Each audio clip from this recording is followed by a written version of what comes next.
이 밤에 주시는 하나님의 말씀 신약 야고보서 1장입니다. 신약 성경 369페이지 또는 370페이지, 신약 369 또는 370페이지, 야고보서 1장 5절에서 8절 말씀을 우리 한 목소리로 읽겠습니다. 히브리서 다음에 있죠. 야고보서 1장 5절에서 8절까지 천천히 한 목소리로 읽겠습니다. 너희 중에 누구든지 지혜가 부족하거든 모든 사람에게 후히 주시고 꾸짖지 아니하시는 하나님께 구하라. 그리하면 주시리라. 오직 믿음으로 구하고 조금도 의심하지 말라. 의심하는 자는 마치 바람에 밀려 요동하는 바다 물결 같으니 이런 사람은 무엇이든지 주께 얻기를 생각하지 말라. 두 마음을 품어 모든 일에 정함이 없는 자로다. 아멘. 여러분, 야고보서는 구원받은 하나님의 백성들의 살아있는 삶의 간증 또는 이야기라고 말씀을 드렸습니다. 그래서 하나님은 우리가 죽은 믿음으로 이 땅에 살아가기를 원치 않으시고 매일매일 살아있는 믿음으로 살아가기를 기뻐하십니다. 그래서 여러분의 믿음이 죽은 믿음이 아니라 산 믿음이 되기를 축복합니다. 살아있는 믿음의 삶을 살아가는 사람들에게 나타나는 현상들이 있는데, 그 첫 번째는 지난번에 말씀드린 것처럼 예수를 잘 믿으려고 하다 보니까 시험도 오고 고난도 오고 핍박도 오더라는 것입니다. 여러분, 내가 예수 믿는 것을 아무도 모릅니다. 그러면 핍박도 없고 시험도 없고 아무것도 없습니다. 근데 내가 직장에서 사업을 하면서 여러 가지 일들을 할 때 예수 믿는 사람이기 때문에 내 안에 성령님이 계시니까 전도도 하게 되고 정직하게도 해야 되겠고, 그러니까 여러 모양으로 살기가 되게 힘들고 어려운 것입니다. 이런 환난과 핍박이 일어나는 것이 예수 믿은 사람의 당연한 증거라는 것입니다. 사랑하는 성도 여러분, 그래서 여러분의 신앙의 삶 속에서 어려움이 있는 것은 전혀 이상한 일이 아닙니다. 그래서 성경에도 그런 이야기를 합니다. 너희가 예수를 믿다가 어려운 일을 당하면 이상한 일 당하는 것처럼 생각하지 마라. 그건 당연히 우리가 당하는 일이다, 그렇게 말하는 것입니다. 오히려 아무 일이 없다, 그게 이상한 것입니다. 사랑하는 성도 여러분, 오늘도 여러분들이 은혜 받고 돌아가서 3일 동안 예수님 전하다가 많이 핍박도 받으시고 또 여러 가지 환난과 어려움 속에서도 믿음으로 승리하는 살아있는 믿음을 갖게 되기를 축복합니다. 오늘 이 성경 본문은 이런 말씀입니다. 그래, 이제 신앙사를 제대로 하려다 보니까 여러 가지 시험들이 온단 말이죠. 근데 그 시험들을 내가 이겨내려고 하니 너무 어려워요. 그래서 하나님께 지혜를 구하라고 이렇게 말하고 있는 내용이 오늘 본문의 이야기입니다. 저 어릴 때 기억이 있습니다. 우리 어머니가 저를 위해서 날 기도할 때마다 이 말씀 가지고 기도했다고요. 뭐라고 하는가 하면, 너희 중에 누구든지 지혜가 부족하도 후히 주시고 꾸짖지 아니하는 하나님께 구하라. 그리하면 받을 것이다. 동준아, 너는 하나님이 너한테 지혜를 주실 거야. 너는 후히 주시고 꾸짖지 않는 하나님께 기도해. 나는 옛날에 이 말씀이 그런 말씀인 줄 알았습니다. 내 똑똑해지라고 하는 말씀인 줄 알았습니다. 그래서 우리 어머니들이 이런 말씀을 참 사용하기를 좋아합니다. 좀 공부를 안 하는 친구들이나 또 우리 자녀들한테, 야, 하나님 지혜 주시는데 공부 좀 잘할 수 있도록 지혜를 구해. 근데 본문의 내용을 전반적으로 살펴보면 그런 뜻이 전혀 아닌 것을 알 수 있을 것입니다. 오늘 이 말씀이 우리에게 들려주는 메시지는 이런 것입니다. 첫 번째는 보면 시험을 당할 때 분별하는 지혜를 구하라는 것입니다. 아주 쉽게 예를 들어 볼게요. 우리가 신앙생활 하다 보면 시험을 당할 때가 많지 않습니까? 마귀가 직접 우리에게 시험하기도 하고 또 예수 믿는 사람들이 이렇게 우리에게 시험을 주기도 하고, 또는 어떤 면에서 여러 가지 곤란한 일을 만나서 예수 믿고 나서 너무 힘든 그런 일들을 만날 때가 있지 않습니까? 그때 우리가 하나님께 기도하는 것입니다. 하나님, 이게 도대체 어떤 시험입니까? 그 하나님께 지혜를 구하는 것입니다. 그 마귀가 우리에게 주는 시험이라면 딱 분별이 되면 사단을 향하여 명령하고 쫓아내는 것입니다. 그래서 주 예수 그리스도의 이름의 권세를 가지고 나를 시험하는 악한 영아 내게서 떠나갈지어다, 나는 하나님의 자녀다, 그러면서 마귀를 대항하여 적극적으로 믿음으로 돌파하면 되는 거죠. 그 다음에 두 번째로 가만히 이게 묵상해 보니까 하나님이 어떤 분별력을 주시는가 하면 이 시험은 통과하고 나면 분명히 복받을 시험이에요. 하나님이 그런 지혜와 감동을 주실 때가 있죠. 분명히 어려운 일인데 요거를 잘 넘어가면 하나님이 틀림없이 나에게 복을 주실 것 같은 믿음이 딱 생기는 거예요. 그러면 하나님, 내가 이 시험에 지지 않겠습니다. 왜냐하면 이 시험이 끝나고 나면 분명히 하나님이 복 주실 텐데 전혀 이게 어려운 문제가 안 된단 말이죠. 여러분, 이 말씀이 이해가 되시죠? 바로 그렇게 지혜를 구하는 것입니다. 이 시험을 두고, 어려운 일을 두고, 내 앞에 펼쳐지는 수많은 문제를 두고 기도하는 것입니다. 하나님, 이 일이 왜 내게 일어났습니까? 분별력을 주시고 지혜를 주십시오. 그때 하나님이 지혜를 주신다는 것입니다. 그래서 우리 성도들은요, 어려운 일을 만날 때 낙심하는 자들이 아니고, 시험을 당할 때 낙심하는 자들이 아니고, 내가 이해할 수 없는 어려운 일을 만날 때 그것 때문에 절망하는 자들이 아니고, 그 문제를 하나님 앞에 가져와서 기도하기 시작할 때 하나님께서 내게 지혜를 주셔서 그 문제들을 잘 풀어갈 수 있는 은혜를 공급해 주신다는 그런 뜻입니다. 사랑하는 성도 여러분, 지금은 마지막 시대가 아닙니까? 성경에 있는 그대로 우는 사자같이 원수 마귀가 택한 자라도 넘어뜨리기 위해서 여러 모양으로 여러분에게 역사하는 그런 시대가 아닙니까? 그럼 이런 시대에 우리가 더욱더 구해야 될 게 뭔가 하면 하나님 지혜를 주십시오. 시대를 분별할 수 있는 지혜, 상황을 분별할 수 있는 지혜, 영적인 이 영역에서 일어나는 수많은 전쟁들을 분별할 수 있는 지혜를 달라고 기도하셔야 여러분들이 이 모든 일들로부터 믿음을 빼앗기지 않고 승리할 수 있는 자가 된다는 것입니다. 사단은 지혜롭습니다. 우리보다 훨씬 지혜로울 수 있습니다. 그래서 여러분의 약점이 뭔지, 여러분이 어떤 시험에 잘 넘어지는지를 너무나 잘 알고 있습니다. 그래서 원수 마귀는 여러분을 잡아뜨리고 넘어지게 하도록 하기 위해서 여러 모양으로 역사하지만, 그러나 저와 여러분들이 믿음의 중심을 딱 세우고 하나님께 기도하는 순간에 하나님이 그 모든 어려운 문제들을 다 이겨낼 수 있도록 길도 보여주시고, 때로 내가 못 이기면 힘도 주시고 은혜도 주셔서 훌쩍훌쩍 뛰어넘는 그런 축복을 우리에게 주시더라는 것입니다. 이게 우리가 참 예수 믿는 즐거움이죠. 세상 사람들은 모릅니다. 세상 사람들은 어려운 일을 당하면 주저앉고 넘어지고 자빠지지만, 진짜 하나님을 만난 사람은요, 시험을 당할 때마다 기뻐합니다. 왜냐하면 그 시험이 나에게 주는 축복이 두 가지가 있거든요. 하나는 뭔가 하면 믿음의 성장입니다. 틀림없이요, 여러분들이 시험을 잘 이겨내고 분별하면 믿음은 자라게 되어 있습니다. 시험을 하나 통과할 때마다 실력이 쑥쑥 늘어나는 것을 느낄 때가 있습니다. 또 하나는 뭡니까? 시험 뒤에는 반드시 축복이 따라옵니다. 요셉이 그렇게 어렵고 힘든 과정을 통과했을 때 정말 하나님 앞에 순결한 믿음으로 잘 통과했더니 하나님께서 그에게 축복하셨죠. 그러니까 사랑하는 성도 여러분, 우리는 이 두 가지를 기억하시고, 여러분이 인생 가운데 어떤 일을 만나고 어떤 시험을 만나든지 간에 하나님 앞에 분별하는 지혜를 구하셔서 후히 주시고 꾸짖지 아니한 그 주님의 지혜가 여러분에게 충만하게 임하여서 모든 시험을 이기고, 그 시험이 변하여 여러분에게 찬송이 되고 감사가 되고, 그 시험이 여러분에게 복이 되기를 주의 이름으로 축원합니다. 사랑하는 성도 여러분, 우리는 어려운 일을 당하면 당황하면 안 됩니다. 이 지혜라는 말이 헬라어로 소피아라는 말인데, 이 소피아라는 말은 이런 뜻입니다. 모든 상황 속에서 그것을 헤쳐나갈 수 있는 지식. 얼마나 멋진 이야기입니까? 어떤 일을 만나더라도 그것을 착착착착 해결해 나갈 수 있는 그게 지혜라는 것입니다. 이게 어디로부터 오는 것입니까? 하늘로부터 오는 것입니다. 그래서 영적인 것은 영적인 것으로 분별한다, 이렇게 말합니다.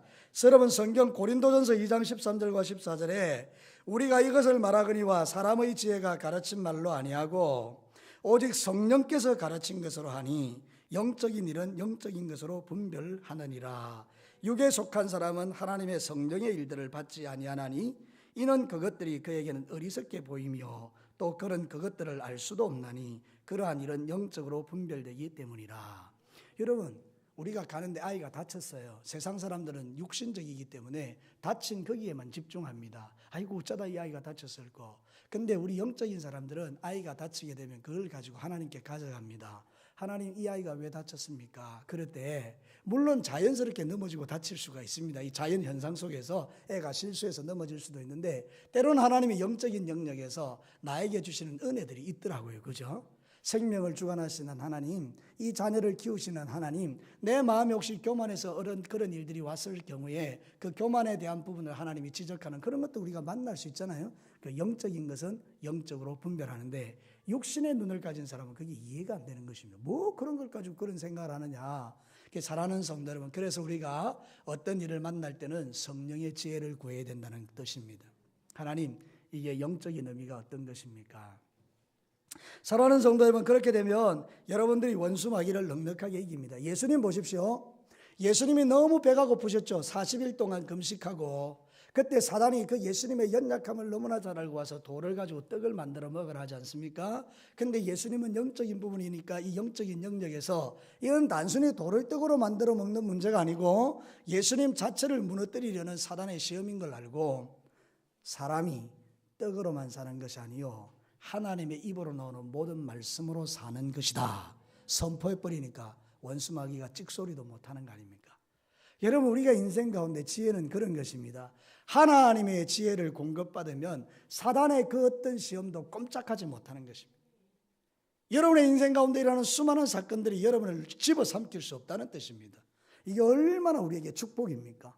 사랑하는 성도들, 그래서 지금 마지막 시대에는 여러분들이 기도할 제목 중에 하나는 이것입니다. 하나님, 나를 하나님의 지혜로 충만케 하옵소서.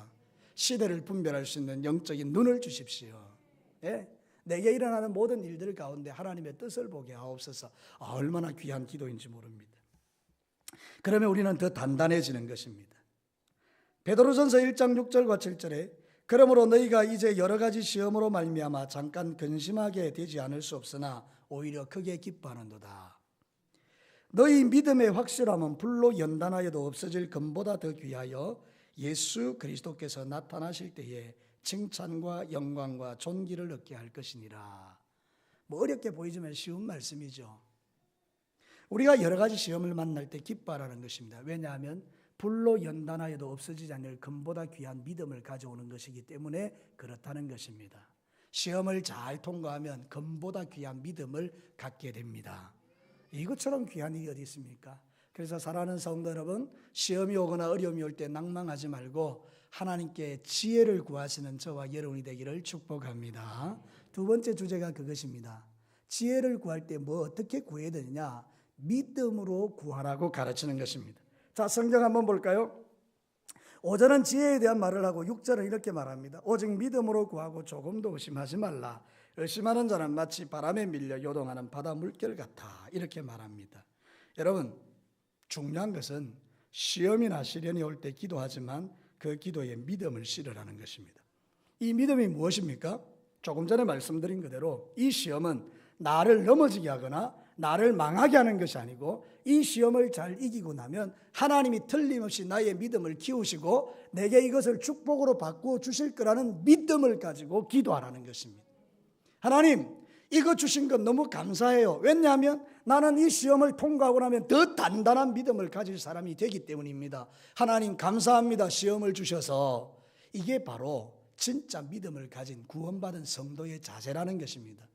그런데 대부분의 그리스도인들이 시험을 당하면 제일 먼저 반응을 어떻게 보입니까? 불안해하고 두려워하고 염려하고 걱정하고 원망하고 불평하기가 쉽다라는 것입니다. 그래서 많은 그리스도인들이 예수 믿고 난 이후에 오는 그 수많은 시험 앞에 원수 마귀의 시험 앞에 무릎을 꿇어버리고 예수 그리스도를 믿는 믿음을 떠나는 사람들이 한둘이 아닙니다. 여러분, 우리가 전도해보면 낙심해가지고 교회 안 오는 사람이 한둘이 하지 않습니까? 왜 그 사람이 예수를 믿다가 낙심을 합니까? 여러분, 왜 낙심을 하죠? 바로 이런 부분에 있어서 그가 믿음으로 구하지 않았기 때문에 일어나는 현상인 것입니다. 분명히 그 시험은 그에게 좋은 것인데 그거를 믿음의 눈으로 보지 못했기 때문에 그거를 가지고 믿음으로 구하지 아니했기 때문에 결국은 그 시험에 자빠져서 원래 가졌던 그 귀한 믿음까지도 다 잃어버리고 낙심한 성도로 살아가는 경우들이 한둘이 아니더라는 것입니다. 오늘 수요 예배 오신 사랑하는 성도 여러분, 여러분들은 결단코 그런 오류에 빠지지 않게 되기를 축복합니다. 여러분들은 시험이 오면요, 믿음으로 기도하십시오. 어떤 믿음요? 이 시험은 나에게 결코 나쁜 것이 아니다. 이 시험은 나에게 너무나 귀한 것이다. 나를 성숙시키시고 나에게 큰 축복을 주는 것이다. 여러분, 다니엘서에 보면 그런 이야기 나오죠. 6장에 이 나쁜 사람들이 다니엘을 잡아뜨리기 위해서 이렇게 하지 않습니까? 왕에게 가서 왕이여 당신 말고 다른 사람에게 기도하는 사람이 있으면 사자굴에 집어넣읍시다. 그래서 왕이 깜빡 속고 그들에게 허락해 줘버렸죠. 그런데 이 다니엘은 그 사실을 알았어요. 그리고 나서는 문을 탁 열어 제끼고 하루에 3번씩 예루살렘을 향해서 기도하죠. 하나님, 당신은 나의 하나님이십니다. 아마 그 기도 내용 속에는 틀림없이 그런 게 들어있었을 것입니다. 하나님, 이 시험 가운데 나를 건져주시고 이 시험을 통하여 나를 든든히 단단하게 하시고 이 시험이 통과한 이후에 하나님 나를 더욱더 존귀하게 하옵소서. 하나님의 하나님 되심을 보여달라고 틀림없이 기도했을 것입니다. 그런데 그 기도가 응답됐습니까? 아니요. 오히려 적들이 승승장구할 수 있도록 사자굴 속에 집어 던져진 것입니다. 그래서 이 다니엘이 죽은 줄 알았는데 밤새도록 하나님께서 사자들의 입을 막아주셨죠. 그리고 끄집어낼 때에 살아계신 하나님을 그 불신자 왕이 찬양하지 않습니까? 다니엘아, 네 하나님이 진짜 하나님이다. 사랑하는 성도, 이게 놀라운 일이죠. 그리고 그 대적들을 다 끄집어내가지고 사자굴 속에 쳐넣어버리지 않습니까? 그러니까 여러분 한번 생각해 보십시오. 우리에게 오는 그 모든 시험들은 당시에는 힘들고 어렵지만 지나놓고 보면 하나님의 섭리라는 거예요. 하나님이 영광 받으시는 거라는 거예요. 여러분의 생애를 통해서 놀라운 하나님의 축복이 있다는 거죠. 이 사실을 믿음으로 기도하라는 거예요.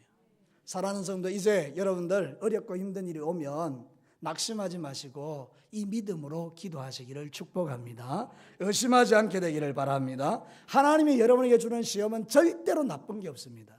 성경이 그렇게 말합니다. 고린도전서 10장 13절 잘 아시는 분들 많을 거예요. 사람이 감당할 시험밖에는 너희가 당한 것이 없나니 오직 하나님은 미쁘사 너희가 감당하지 못할 시험당함을 허락지 아니하시고 시험당할 점에 또 피할 길을 내사 너희로 능히 감당하게 하시느니라. 여러분 이 말씀을 믿으십니까? 정말 믿으세요? 하나님이 여러분에게 시험 주는 거 감당 못할 것은 아무것도 없는 거예요. 내가 감당 못할 것 같은 느낌이 들 때라도 또 피할 길까지 열어주시네요. 얼마나 좋으신 하나님이십니까? 그런데도 우리가 시험을 당했다고 낙심하고 믿음에서 떠나는 것처럼 어리석은 일이 어디 있을까요? 사랑하는 성도 여러분, 우리는 믿음에서 이 시험과 시련을 만날 때 도망치는 게 그리스도인이 아닙니다. 성경에 보면 뒤로 물러가면 하나님이 기뻐하지 않는다고 했습니다. 오직 나의 의인은 믿음으로 살리라. 저를 따라서 크게 봐요. 나의 의인은 믿음으로 살리라. 아멘. 그래요. 어려움이 오고 힘든 일이 올 때 믿음으로 기도하는 거예요. 하나님 맞습니다. 주님 이걸 통해서 나를 성숙시키시고 틀림없이 축복을 주실 줄로 믿습니다. 그리고 다 기도로 돌파하는 거죠. 하지만 우리는 이걸 잘 알면서도 실제적인 어려운 일을 당하면 아이고 어쩌고 이 마음이 먼저 드는 게 사실이에요. 저도 목사지만 엄청나게 어려운 일을 만나면요 제 마음에 어쩌고 이 마음이 먼저 들어요. 들기는 그건 우리의 육신의 영역이고 그 다음이 중요하죠. 그런 마음 우리 인정하고 그럴 수 있다고 인정하고 그 다음이 중요하죠. 하나님 내 마음은 지금 덜컥 내려앉지만 그러나 주님 이 일을 통해서 주의 주실 그 축복을 기대합니다. 주님 내가 이길 수 있는 힘을 주시옵소서. 그리고 막 해가 나가면 하나님이 참 그 일을 통해서 놀라운 일을 허락해 주시는 것이죠. 돌아서서 생각해 보면 과거에 만났던 시험 중에 여러분들이 통과 못한 게 있었던가요? 아니에요. 다 통과하셨잖아요. 그래서 지금 여기 있는 거예요. 만약에 여러분이 시험을 통과하지 못했다면 이 자리에 있지 못해요. 시험을 다 이겨냈기 때문에 여기 지금 여기 서 있는 거예요. 앉아 있는 거예요. 저도 생각해 보니까 혹독한 시련을 받았는데 돌아서서 생각해 보니까 다 이길 수 있는 시험이었고 나를 단단하게 하셨더라고요. 여러분이 정말 좋아하는 이야기 있잖아요. 해변가에 걸어가던 발자국 이야기 아시잖아요. 그죠? 가장 힘들 때 발자국이 한 개만 찍혀 있었을 때 왜 하나님은 나를 버려두셨느냐고 그럴 때 하나님이 말씀 어떻게 하셨습니까? 너를 내가 들고 안아서 그 힘든 길을 지나갔다라고 말했지 않습니까? 그러니까 사랑하는 성도 여러분, 여러분이 지금 가장 힘든 가운데 있다면 사실은 여러분이 지금 하나님의 품 안에 있는 것이라고 믿으셔야 합니다. 그래요. 그게 우리의 축복이에요. 그게 우리의 자신감이에요. 이게 바로 믿음이에요. 이 믿음으로 기도하라는 것입니다. 시험 당할 때 살아가는 성도 여러분, 믿음을 가지고 기도하시고 의심하지 않게 되기를 바랍니다. 의심은 무엇입니까? 하나님, 혹시 이거 나 죽이려고 그러는 거예요? 하나님, 과연 주님이 나 도와주실까요? 그렇게 하시면 안 된다는 거예요. 딱 어려운 일을 만나면 믿음을 가지고 주님, 제가 이 믿음으로 이겨내겠습니다. 그렇게 돌파한다는 거예요. 제가 성경에 보니까 그런 게 있더라고요. 히스기야 왕 때 참 어려운 일이 있었어요. 그 아수르의 사네립이라는 왕이 18만 명이나 18만 5천 명이나 되는 군대를 이끌고 와서 예루살렘을 포위하고 정말로 고통이 극심할 때 히스기야가 편지를 들고 항복하라는 적들의 편지를 들고 성전에 가서 눈물로 기도합니다. 하나님, 이 편지가 주님을 모욕하는 편지인데 하나님 영광 받으셔야 되지 않습니까? 눈물로 기도하는데 하나님이 그 기도를 들으셨죠. 그 밤에 오셔가지고 주의 사자가 와서 18만 5천 명을 한꺼번에 죽여버리셨습니다. 그래서 사내립이 얼굴이 떳떳하여 자기 나라로 돌아가서 자기 아들에게 죽임을 당합니다. 하나님은 그런 분이에요. 그죠? 지금 여러분이 감당 못할 것 같아도요, 하나님이 개입하시면 문제가 쉽게 풀어지는 경향들을 볼 수가 있습니다. 사랑하는 성도 여러분, 그래서 시험은 나쁜 것이 아니고 하나님이 나를 단단하게 하시고 축복하는 통로라는 것을 믿게 되기를 바랍니다. 그리고 믿음으로 기도하십시오. 의심하지 않게 되기를 바랍니다. 마지막 세 번째 주제가 바로 그것입니다. 시련이나 시험을 받을 때 마음을 나누지 말라. 자, 여러분 한번 볼까요? 7절부터 8절 같이 한번 보겠습니다. 이런 사람은 무엇이든지 주께 얻기를 생각하지 말라. 8절은 뭐라고 말합니까? 두 마음을 품어 모든 일에 정함이 없는 자로다. 시험을 당할 때 믿음으로 기도하고 돌파를 했는데 의심이 생겼죠. 이 의심이라는 게 뭔가 마음이 둘로 나누어진다는 그런 뜻이죠. 그러니까 여러분, 우리가 다 기도하면요, 마음에 두 가지 생각이 들더라고요. 실제로 해줄 것 같기도 하고 안 해줄 것 같기도 하고, 이길 것 같기도 하고 못 이길 것 같기도 하고, 뭐 여러 가지 복잡한 생각이 들잖아요. 그런데 그때 이 두 마음을 정리하고 하나님께 한 마음으로 기도하라고 말하고 있는 것입니다. 제가 이 말씀을요, 현대인의 성경에서 어떻게 해석하는지를 봤거든요. 이런 사람은 무엇이든지 주께 얻기를 생각하지 말라. 두 마음을 품어 모든 일에 정함이 없는 자로다. 이거를 이렇게 풀어서 해석을 해요. 현대인의 성경에서. 그런 상태에서 정한 결단은 처음에는 이랬다가 나중에는 저랬다가 하여 매우 불안정한 것입니다. 이랬다 저랬다 이랬다 저랬다. 만일 여러분들이 믿음으로 구하지 않는다면 주께 어떤 것을 기대해도 소용이 없습니다. 하나님 앞에 기도하면서 이랬다 저랬다 이랬다 저랬다 이러면 아무것도 기대할 게 없다, 그런 뜻입니다. 사랑하는 성도들, 그래서 우리는 하나님 앞에 믿음으로 구하는 방식 중에 하나가 뭔가 하면 두 마음이 올 때마다 부정적인 마음, 불신앙의 마음을 버리고 하나님을 향한 믿음의 마음을 취해서 주님 앞에 나갈 때 하나님께서 이 시험을 통해서 놀라운 하나님의 역사를 여러분의 생애에 일으켜 주신다는 것을 성경은 말하고 있는 것입니다. 사랑하는 성도 여러분, 의심이라는 단어는 디아크리노라고 하는데 그게 마음이 둘로 나뉘어진다, 그런 뜻입니다. 우리는 한 마음으로 갈 때 큰 역사를 봅니다.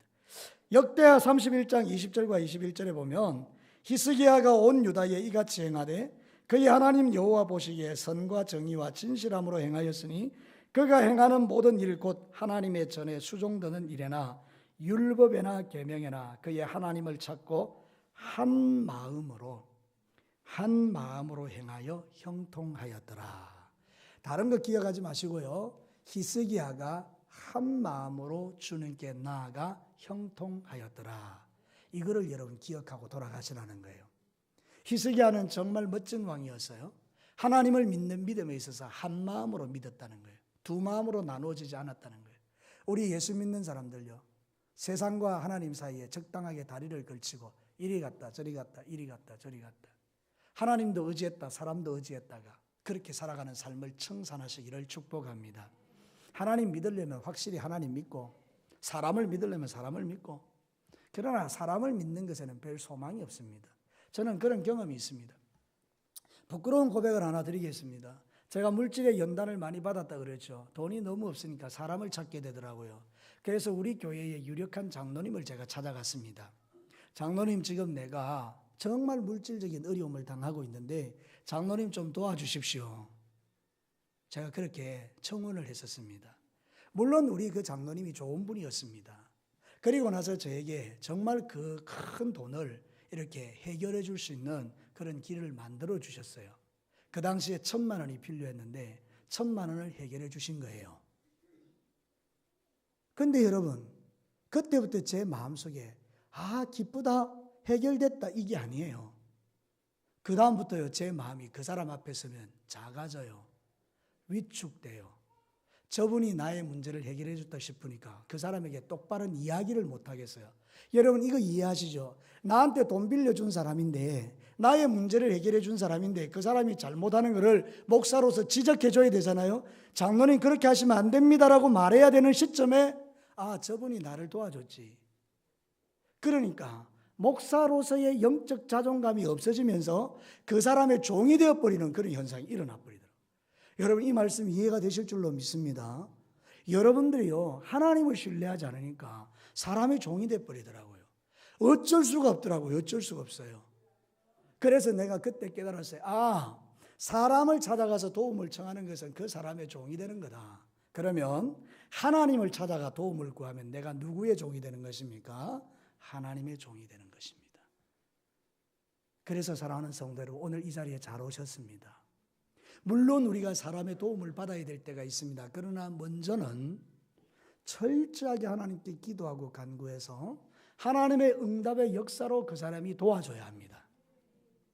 내가 말하지 않았음에도 불구하고 그 사람이 감동을 받아서 나를 도와줄 수 있어야 합니다. 그래서 저는 우리 아내와 함께 깨달은 게 하나 있습니다. 목사님, 제가 목사님 도와드릴게요. 막 이렇게 하면 저는 생각할 때 그러면 제 생각에 그런 거예요. 별로 그런 도움 필요 없습니다. 하나님이 나를 도우십니다. 만약에 진짜 하나님이 도와주신다 그러면 당신을 통해서 도와주시기도 하겠지만 하나님이 특별한 은혜를 제게 부어주실 것입니다. 그런 믿음이 제게 있는 거예요. 뭐 어떤 분은 그렇게 이야기해요. 목사님 필요한 거 있으면 말하십시오. 저는 그렇게 말하지 않습니다. 필요한 게 있다면 하나님이 그 사람을 통해서 내게 공급하실 것이기 때문입니다. 그래서 우리는 신앙생활 할 때에 하나님께 초점을 맞추어서 그분에게 가서 기도하고 그분에게 믿음으로 간구할 때 하나님이 놀랍게 풀어가시는 은혜가 있는데, 우리는 어쩔 수 없이 인간이다 보니까 사람을 의지하려 할 때가 있는 것입니다. 제가 많은 사람들을 의지해 보았습니다. 거의 대부분은 실패입니다. 성공한 것 같으나 실패입니다. 사랑하는 성도 여러분, 그러나 하나님을 의지하면 실패한 것 같고 더디 가는 것 같지만 성공입니다. 하나님만 의지하시기를 축원합니다. 시편 146편 3절과 5절에 귀인들을 의지하지 말고 도울 힘이 없는 인생을 의지하지 말지니 그의 호흡이 끊어지면 흙으로 돌아가서 그날에 그의 생각이 소멸하리로다. 야곱의 하나님을 자기의 도움으로 삼으며 여호와 자기 하나님에게 자기의 소망을 두는 자는 복이 있도다. 힘 있는 자들을 찾아다니지 마십시오. 권세 있는 자들을 찾아다니지 마십시오. 돈 있는 사람에게 붙어서 아부하지 마십시오. 우리의 삶의 영역은 하나님이십니다. 하나님이 저와 여러분의 공급자십니다. 마지막으로 한번 저를 따라서 한번 합시다. 하나님이 나의 공급자십니다. 믿으시는 분만 아멘. 그래요. 이것만 붙들고 돌아가셔도 여러분 승리합니다. 결론 한번 내려볼까요? 우리가 예수 그리스도를 믿는다면요, 우리에게는 시험과 어려움이 옵니다. 예수 믿는다고 아무 일이 안 일어난다는 것은 가짜 복음입니다. 여러분, 예수님은 십자가에 죽으셨습니다. 극심한 고난을 받으셨습니다. 그리고 부활하신 겁니다. 기독교의 복음은요, 고난이 없다라고 말하는 게 아닙니다. 기독교의 복음은 고난이 있는데 그 고난을 이겨낼 수 있는 능력을 하나님께로부터 공급받는 게 기독교입니다. 그래서 사랑하는 성도 여러분, 어려운 일을 만나면 하나님께 지혜를 구하십시오. 기도하되 의심하지 말고 믿음으로 구하십시오. 그리고 두 마음으로 나누어져서 힘 있는 자 찾아가면서 기도하지 말고 기도하셔서 힘 있는 자가 여러분을 도와주도록 만드십시오. 그것이 바로 진리입니다. 그것이 바로 능력입니다. 그것이 우리가 누릴 축복입니다. 이번 한 주간 남아있는 3일 동안에도 시험하시고 세상 가운데서 주님을 의지하고 믿음 가운데 기도하셔서 여러분의 묶임과 매임이 풀어지고 하나님이 여러분의 기도에 응답하시는 역사의 주인공들 되시기를 주의 이름으로 축복합니다. 같이 한번 기도합시다. 혹시 이 가운데에 마음이 둘로 나누어지거나 또 여러 가지 시험들 때문에 마음이 어려운 분들이 있습니까? 아니면 여러분 가운데 참 어려운 문제